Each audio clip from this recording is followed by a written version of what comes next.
today again. Okay, now you can start.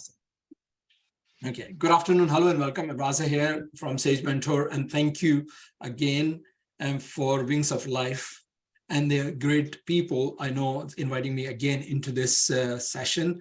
Today is unusual session because you can see there is a horses, there is a like knives and things like that, but this is what it is in reality. Let me just tell you exactly what this is all about. I call them the 4 horsemen of apocalypse. Now, what does that mean? I'll go deep down into a bit more, but let's look into that.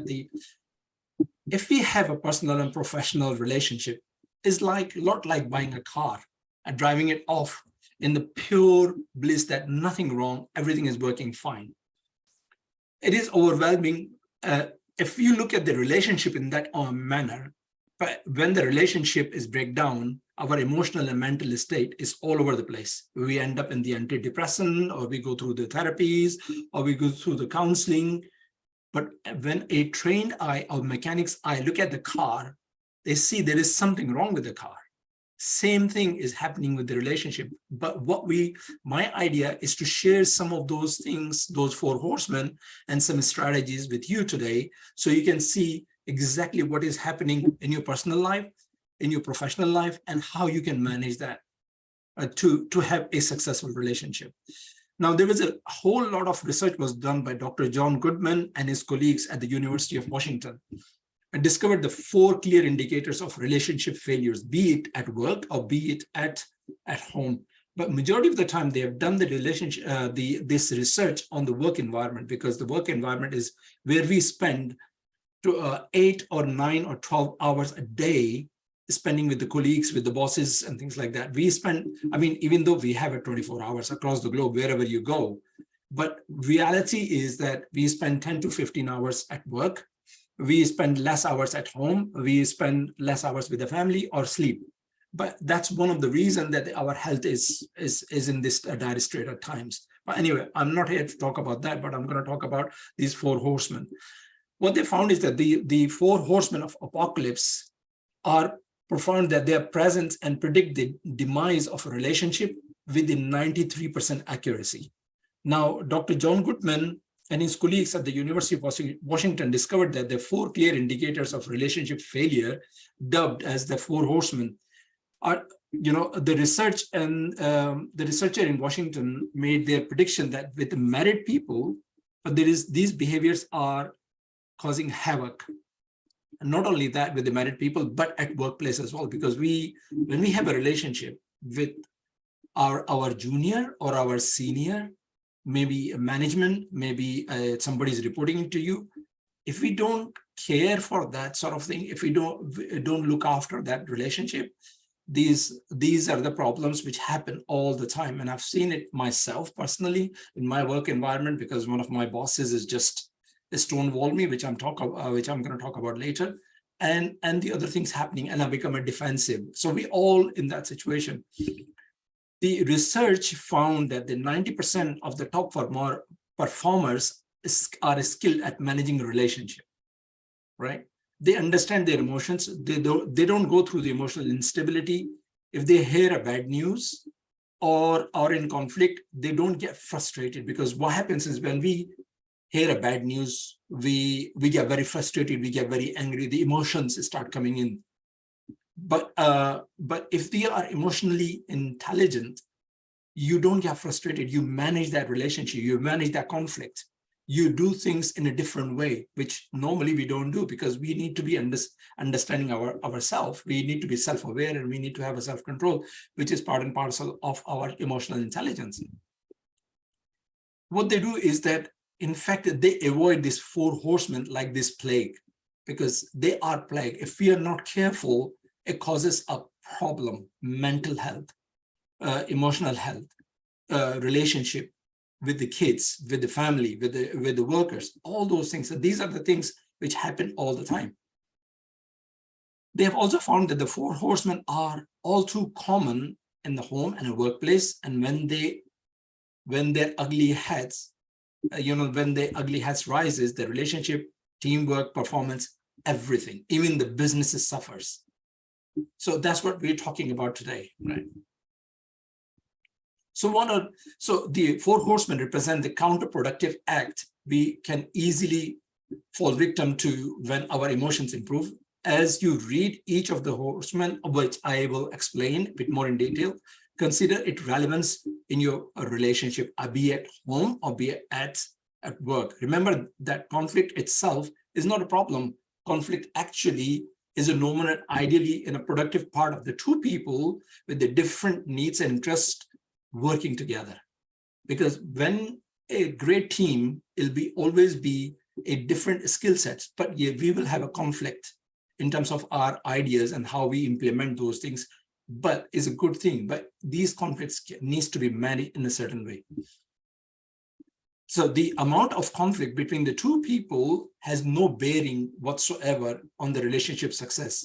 How conflict is handled determines a relationship success, and the four horsemen presence means the conflict is not being dealt with constructively or productively. Now, what I will do is that let me share. So what are those four horsemen? Let's look at it one by one. I'll put all four. So number one is criticism. Number two is contempt. Number three is defensiveness. Number four is stonewalling. Now let's have a look at it, all of them one by one, and then we'll go through with that. And then in the end, if we have any questions, we'll walk through with those questions as well. Okay, so what is criticism? Now, I'm sure in your work environment, in your home environment, you know, somebody said, oh, this report is really terrible. Now, are they criticizing you or are they criticizing the work? Now, remember that there's two things here. Number one is if they're criticizing on your personality, that is a no-go area. You can shut them down there and then. You can tell them that, look, if you're not happy with my work, tell me about my work. It's nothing to do with my personality. You can say that there and then. But if it is about the work, then you can ask them exactly what's wrong with that work. Because majority of the time, what we don't do is that when somebody criticizing, what we don't do is we don't clarify is that what is that criticizing about? Do they have a solution? Do they have that in if they are doing this criticism, do they have a solution of the problem? They are telling me that there is a problem. So think about that. That's important to understand that. Now, when you're in a work environment or when you're at home, let's say you criticize, you wear something really nice, but the other person says, oh, you look terrible. What did they do? They just, arrowed your heart. You become angry because you, in your opinion, you look really smart. You look really handsome or pretty. But then they said something, oh, you look too fat, or you look too this or too that. This is where the criticism come in place. And people think that this criticism, are we doing the feedback? That's not a feedback. I'm sure you've come across there's a terminology that says constructive criticism. There is no such thing. As soon as you use the word criticism, immediately people will get into the corner, and then they said, there you go, hail is coming. Now I need to protect myself. And then you will see says this attitude, the body language telling me that I am not ready to listen to you. But let's switch the situation. If you are in that place and you've been criticized, how would you feel? Were you angry? Were you frustrated? Were you annoyed because somebody has criticized you? Now the whole thing is turned around. So if you put yourself in those shoes, then the chances is that you will not criticize, right? Because people are getting confused by when they say I'm doing the constructive criticism, they think that they're providing a feedback. There is when you say I'm providing you a feedback, that's a different connotation as well. I'm ready to listen. But when you say, oh, this will be a constructive criticism, nobody wants to listen. People don't get excited about, oh, hooray, I'm going to get criticized about the work, about the personality, about the way I look, about how fat, how big, all those things. People don't get excited at all. The relationship starts falling apart. That is what criticism is all about, right? The criticism is, in its most troubling form, focuses on individual's personality, characters, or interest, rather than a specific action or behavior you would like to see changed. Okay, you are terrible in writing, example. You are disorganized and tangible. So not only you're criticizing the person, but you're giving them a limiting belief, which they already have about themselves. Now suddenly you're enhancing their limiting belief as well. It is one thing to criticize without being constructive. It is another to go after someone for something they cannot change. Now, there is a good thing which I don't know if you guys have come across in the Toastmaster International. They don't call it criticism, they call it recommendations. This is how I've done that. Yeah, if you do that, if you do this bit, you can improve. So that's a recommendation. That's not criticism, because now I'm accepting that recommendation with the open arms. So that's the difference between criticism and a recommendation. So if you have an urge of criticizing somebody, but don't use the terminology, use that I am recommending you, I do this, you can do that as well and try it. If it works, fantastic. If it doesn't work, at least you have tried. So that's another way of actually overcoming that criticism attitude which we have, right? So how do we overcome that? If you often find yourself criticizing when you plan on being constructive, again, there is no such thing as constructive. Change criticism or constructive to become a recommendation. It is best not to deliver your feedback and commentary until you plan ahead. So when you plan ahead, that means that you're recommending, because you recommend to improve this way, this is how you get delivered, and this is what's going to happen, the outcome. So now you're telling them all those three things. But in the criticism, all you're saying is just improve that, but you're not telling them a solution. You're not telling them what the outcome looks like. It is important to understand that. Okay. You'll need to think through what you will say and stick to your script to remain constructive and avoid criticism at any cost. It is also best to focus on your feedback on specific behavior, right? As your reaction can do multiple behaviors can easily be perceived as a criticism.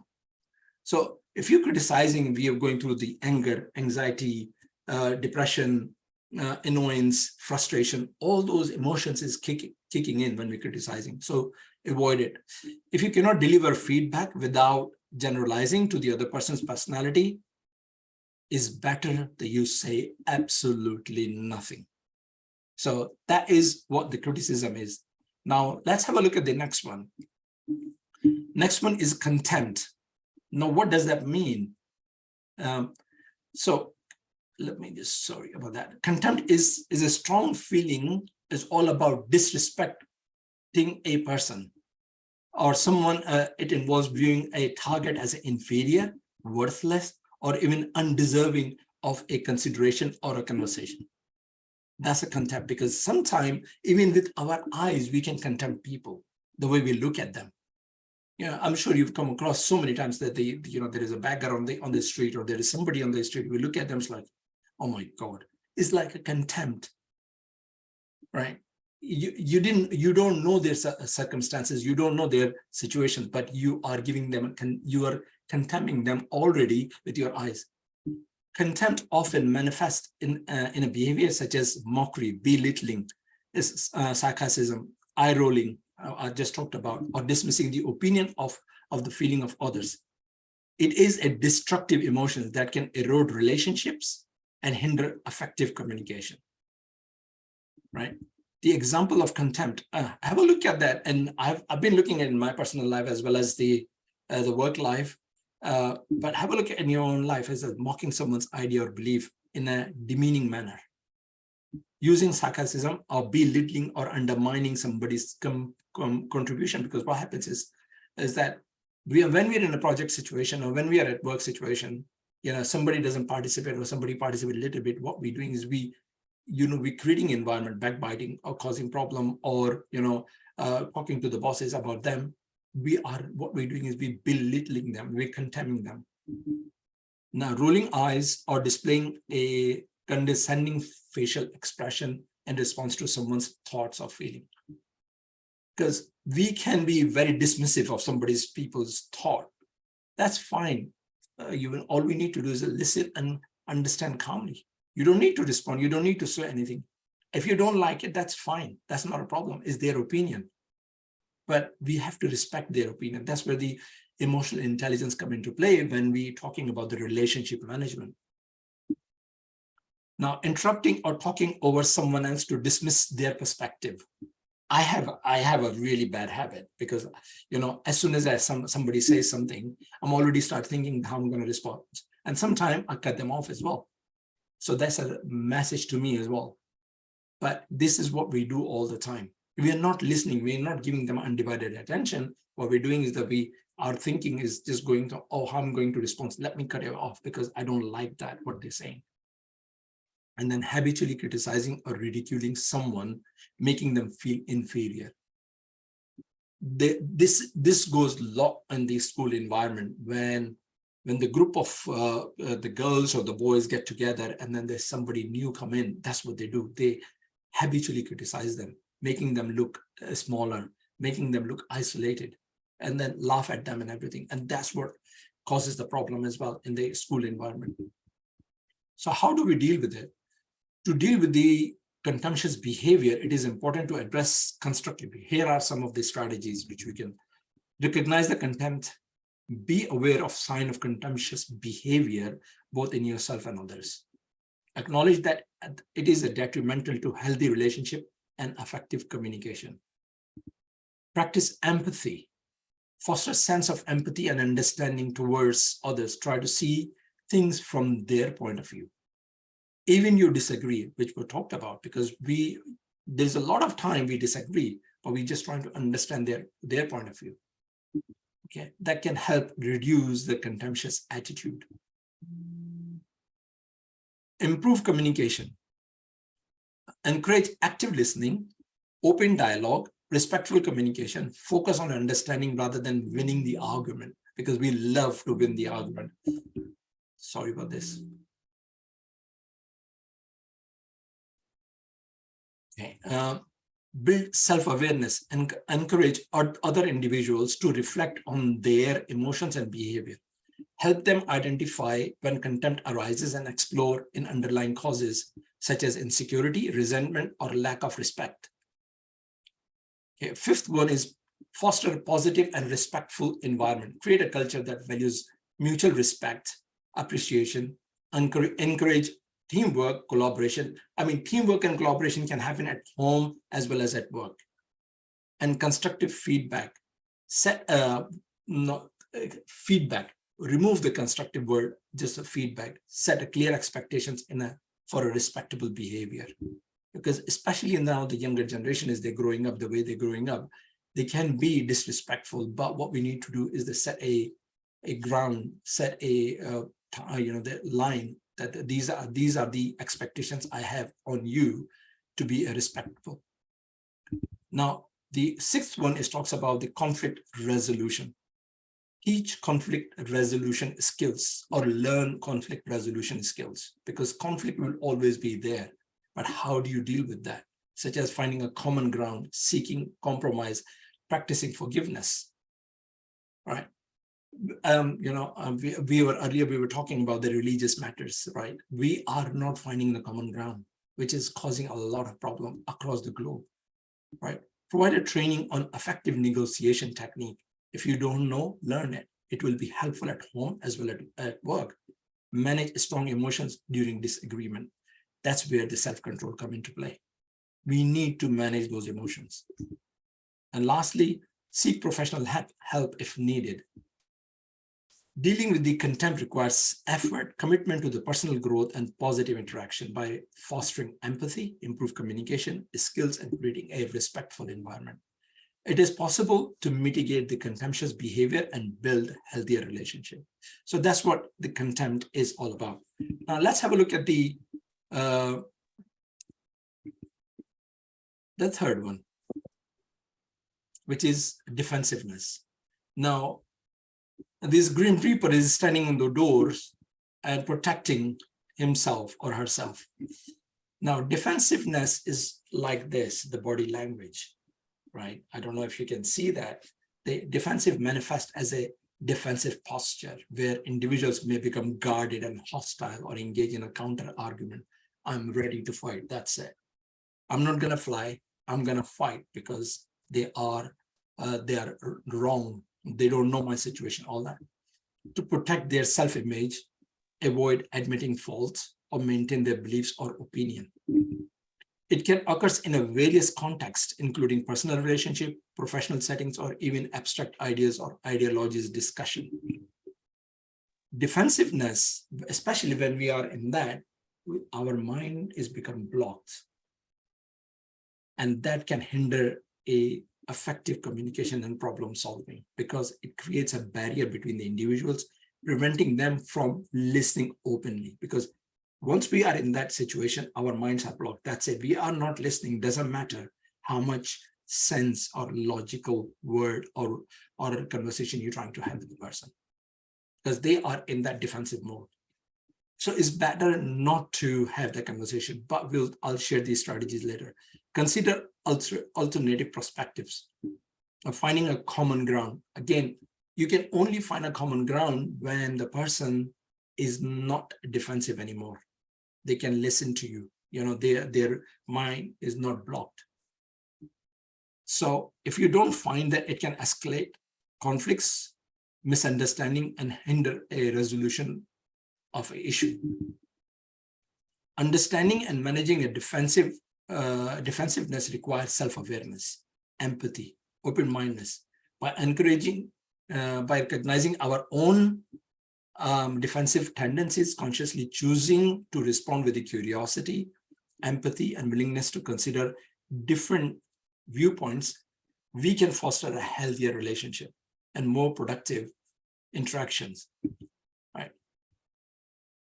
So to avoid the defensiveness in communication and foster more constructive interaction, there are several strategies. I'll go through with a few more, but here are some of them. Practice active listening. Now, what happens? I've done that so many times, and I'm sure you've done that. When somebody's talking to us, we picked up a phone, we're looking at the phone. Are we giving them a full 100% attention? No, we're not, because our attention is divided and we are multitasking. Multitasking is already bad, which we can talk about another time, but the person needs our undivided attention. Give your full attention to the other person. Show that when you give them undivided attention, you are showing that you are interested in their perspective. And you are trying to understand their viewpoint without interrupting or formulating the argument in your mind. Number two, use I statement. When expressing your thoughts or concerns, use I statement to convey your feeling. I feel that way. I feel this way. I feel hurt, or I feel insulted. Yeah, that way you are getting the message across. Now, foster a safe and supportive environment. What happens is that, especially in the work environment, there is a lot of areas we have, especially in the tech, there is a blame culture. That when you have a blame culture, majority of the people on the defensive, and they don't participate in the project. They have some great ideas, but they don't participate because of the blame culture, blame game culture all the time. So it is best to foster a safe and supportive environment. Yes, we all make mistakes. Okay, project gone wrong. Fantastic, no problem. Understand that. Why it went wrong? What are the causes of the problem? And how do we improve it? By doing that, actually, if you can nurture that environment, you will find that the people start participating. They're not defensive anymore. They're working with you. Number four is ask clarifying questions. Instead of immediately assuming or jumping to a conclusion, ask questions and seek clarifications. Is that what you mean?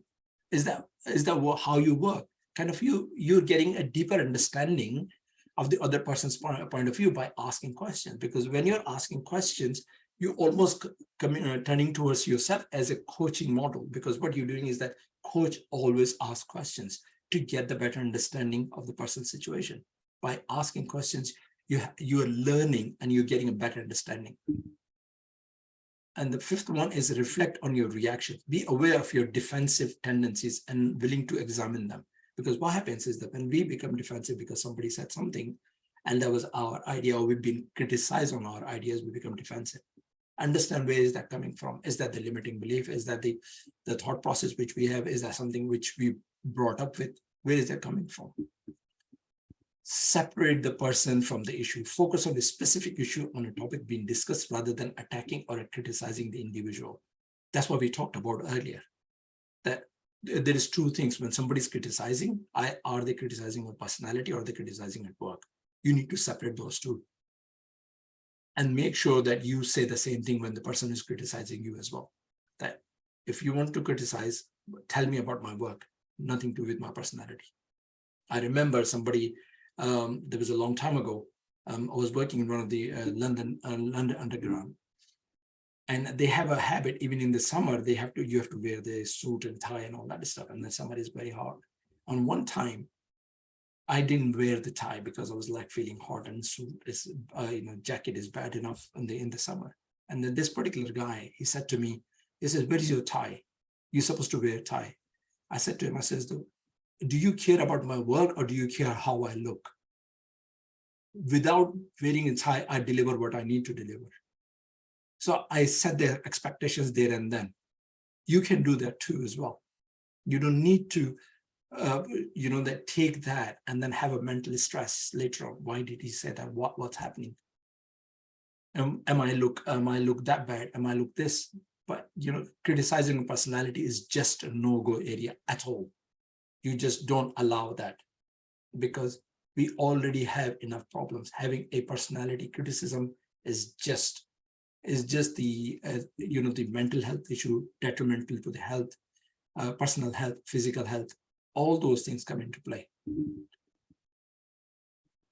Number 6 is practice empathy and understand. Put yourself in other person's shoes. See what they feel, how they are reacting, their concern, values, motivation. This can help you create a more empathic environment and compassionate approach to resolving a problem. Seek a common ground. Again, we talked about seeking a common ground. Common ground always could be a football, is something which we can all talk about. And then once the barrier is down, we can actually discuss the actual thing.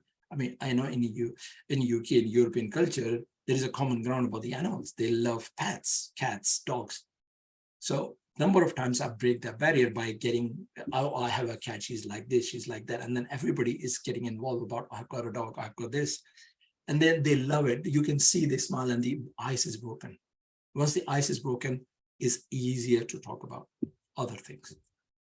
Remember, to avoiding the defensiveness is a two-way street. Both parties have to involve in the conversation and apply these strategies and create an environment which is conducive to open and respectful communication.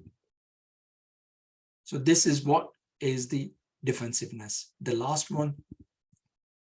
Now I'm going to stop for a few seconds. Is everybody okay? Do they understand what's going on? And I mean, I'll take the questions, but yeah, this is the last one. Is everybody okay? And drop silence.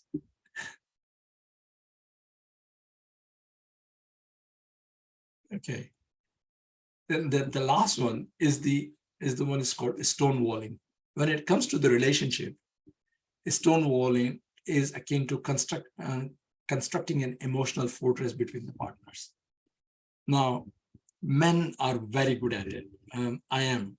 I'm going to talk about me, that whenever I have a argument or I have a a discussion which is not going my right way, I stonewall people. I stonewall my wife. What does that mean? Means that I stop communicating altogether. I do not respond. There is a phrase that says that the man goes in the cave, I go in the cave. That means that that's my area. You can't come in. You can't talk to me. I'm shutting it down, any type of conversation. That's what the stonewalling is all about. In the realm of human communication, connection, stonewalling refers to defensive communication pattern when one partner withdraws from interaction, shutting down emotionally and refusing to engage in a meaningful conversation. Right. The other one, the other way we can do it is like somebody, our partner or our spouse or our children is talking to us. That means that we are not interested in what they're saying. We are stonewalling. Imagine this, that you are having a heartfelt conversation with your spouse on an important matter that is bothering you. Instead of listening attentively or engaging in a supportive manner, your partner becomes distant, avoid eye contact, and may even give a, yeah, okay, that's fine, monobolic responses like solid stone wall blocking any emotional reaction. In the context of relationship, stonewalling can be detrimental. It creates a profound disconnect between partners and hinder the expression of emotions and thoughts. Now, that happened to me quite a few times in my career, which is in 2015, I was working in one of the organization, and then this solution architect becomes the team leader. There is a saying is that the technical people can only become a good leader when they get trained to be leader. Otherwise, they are not a good leaders. My boss was constantly stonewalling me all the time. And there was a point in time that I took it so personal that I became very ill and I ended up having a chest infection. But he didn't care. So these are the effects of stonewalling as well as the emotional and mental health. As we navigate the complexities of human relationship, it is crucial to remember the effective communication is the foundation of a strong and thriving partnership. To overcome the stonewalling, both partners must actively work.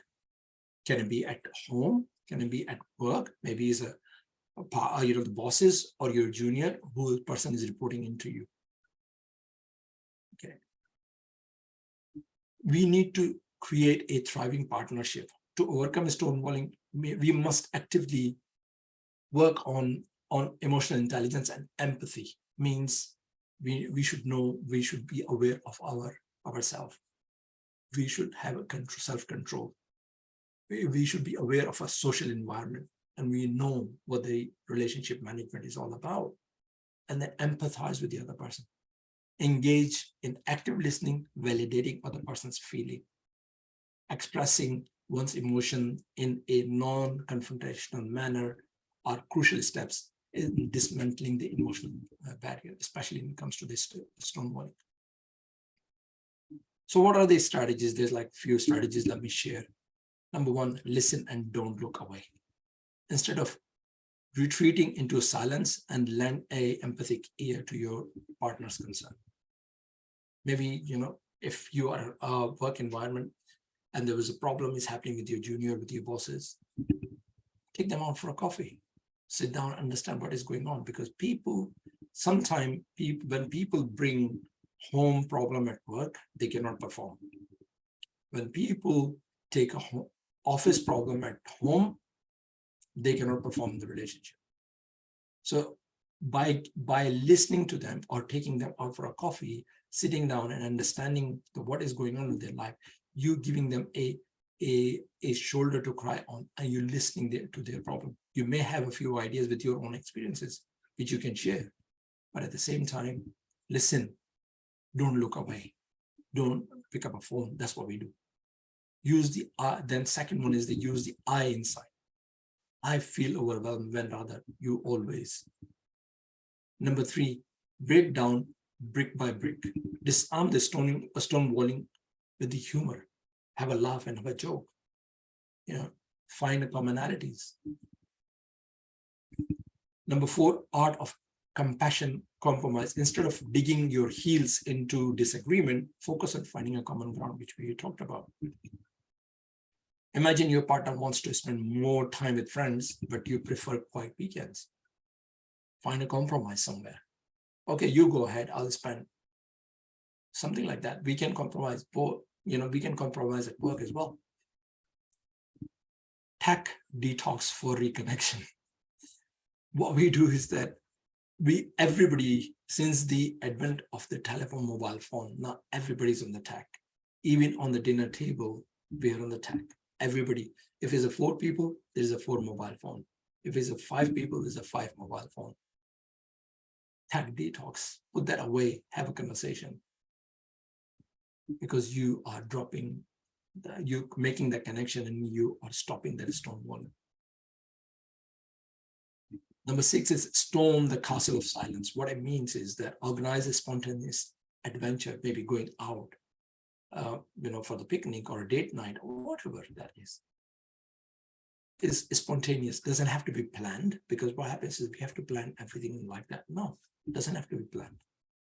We can do spontaneous. We can go out for a dinner spontaneous. We can go out do this. So this is what I'm talking about, the storming the castle of silence. Now the last one, the power of a single word. Choose safe word. Think before you say anything, because the word has a power of like a sword. They can cut the person into half. When you and your partner, either at work or home or whatever, noticing stonewalling behaviors coming through when spoken, this word, then identify a word which can be a signal that is coming through. You can break that immediately. Remember, proactively breaking down emotional fortress, you unleash the power of true connection, be at work or be at home, fostering an unbreakable, resilient, awakening, inspiring love, affection, loyalties at work. That is important. Let's conquer these walls that divides and build a bond that will stand the test of the time. I know for sure, because I still have a lot of people who I knew 25 years ago at work, because they didn't work for me, they work with me. That was the attitude I used. And that's me.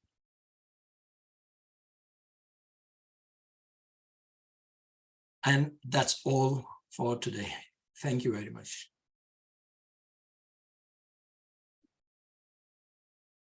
I'll take any question.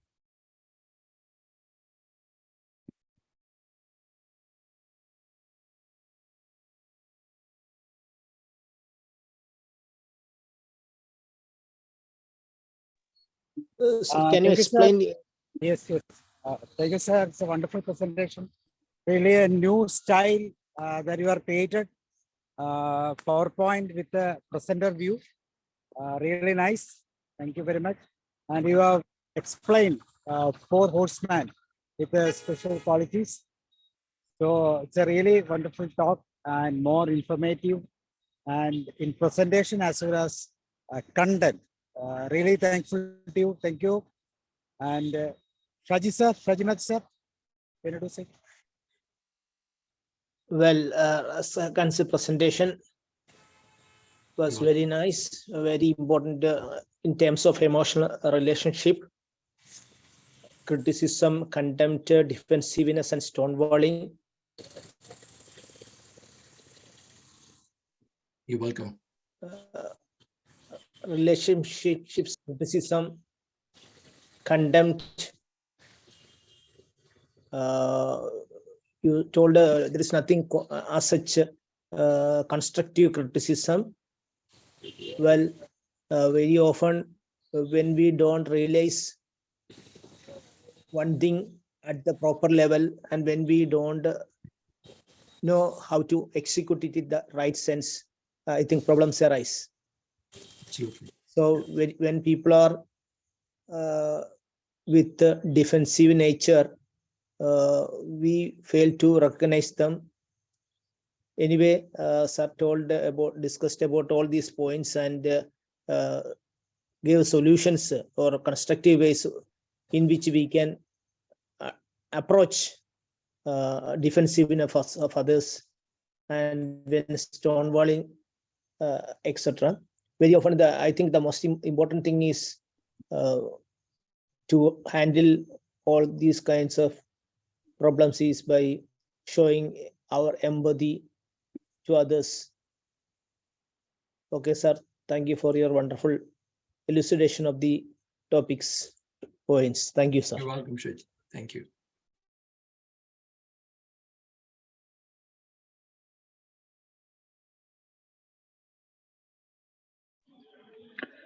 So, very good evening, sir. Good evening. A wonderful class, going on without a single stop. Such a speedy way you have phone. You have taken a nice and effective subject to discuss. You have taken really criticism. What are the positives and what are the negatives? 90% criticism will do negative effects. You have told that it should be constructive and positive. That's nice idea. When people are criticizing, they want to hit other person's head rightly. But that is not the right action to be taken. That is to help him. Through criticism, he can be developed. The other person should be developed. Absolutely.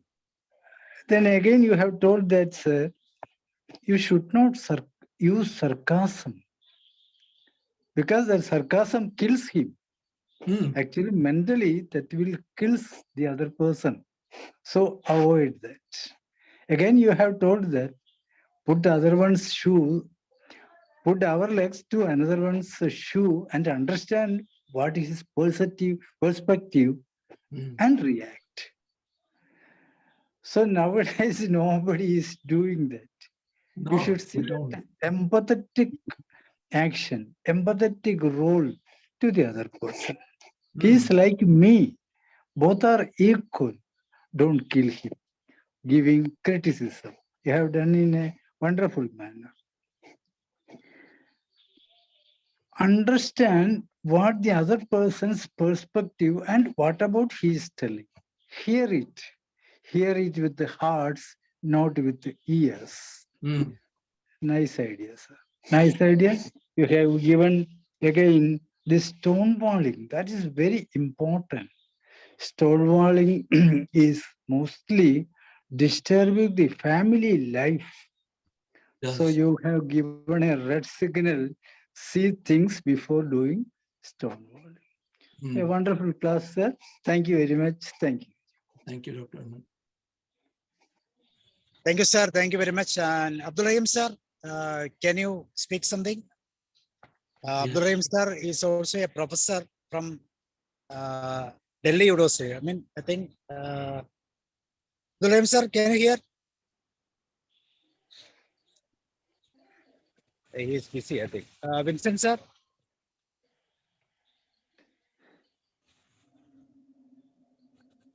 Yeah. Good evening, sir. Good evening. It was a very wonderful presentation. Thank you. It is indeed, it was an extension of yesterday's program. Yesterday was about anger. So I think it's related because it's a person-to-person management, or relationship management. Basically, you are talking about our relationship management only, how to talk with the people, how to respect other person's feelings. Absolutely. And as Mr. Ulahanan sir told, so you have to put your shoes in the, put your feet on the other man's shoes. Then only will understand what the other man is feeling. Absolutely. So, a wonderful presentation, sir.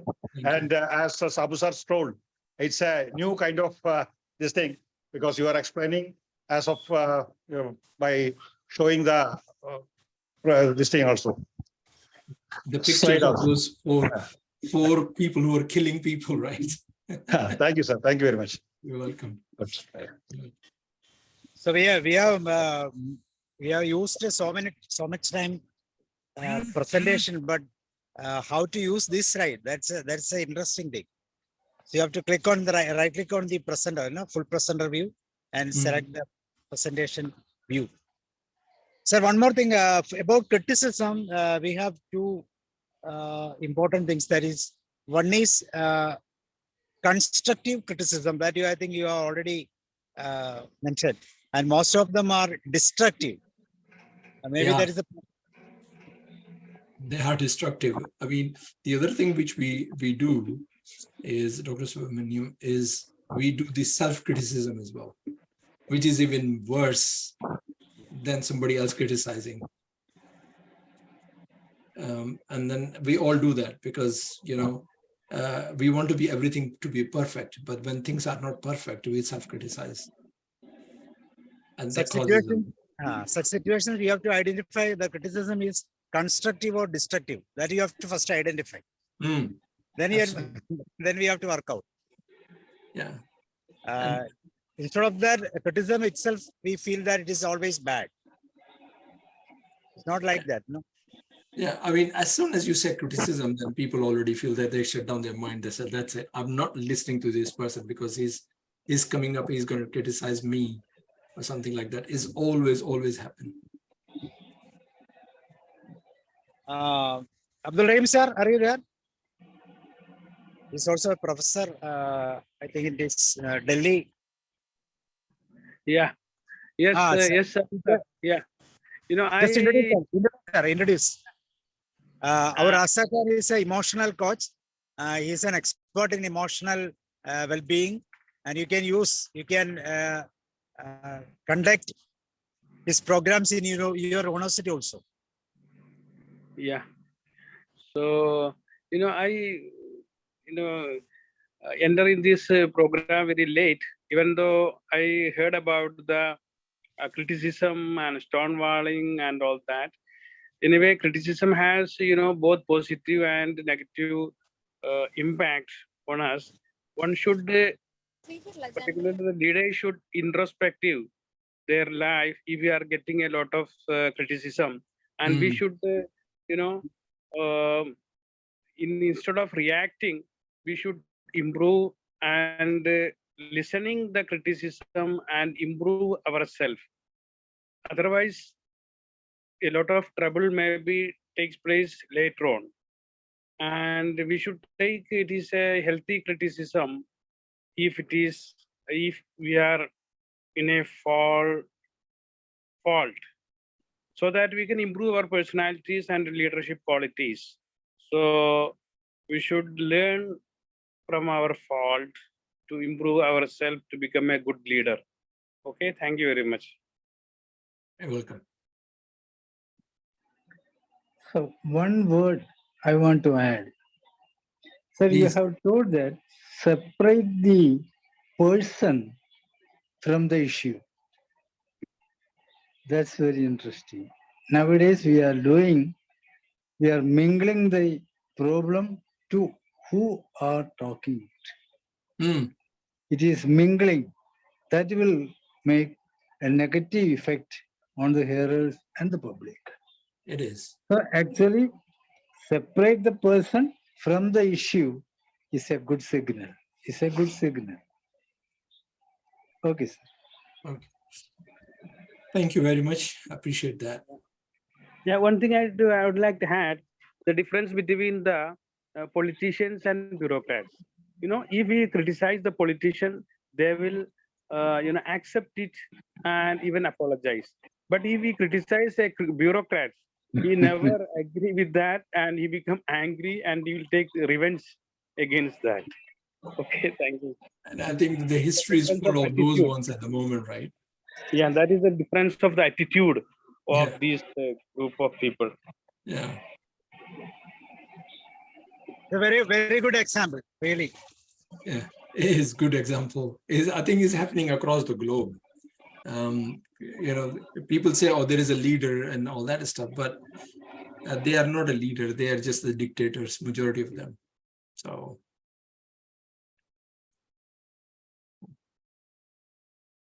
Sir, our earnest request to come again with a beautiful subject. I will promise. This platform. I will. Thank you. Okay, thank you, sir. Thank you very much. We are expecting such talks, particularly in emotional intelligence. I hope you're coming again with the new topics, with new presentations. Very nice presentation also. Thank you very much. We are expecting soon such presentations. Thank you, sir. Thank you very much. Thank you. Thank you very much. Thank you very much. Next time. Okay, thank you. Bye-bye. Thank you. Good night. Good night.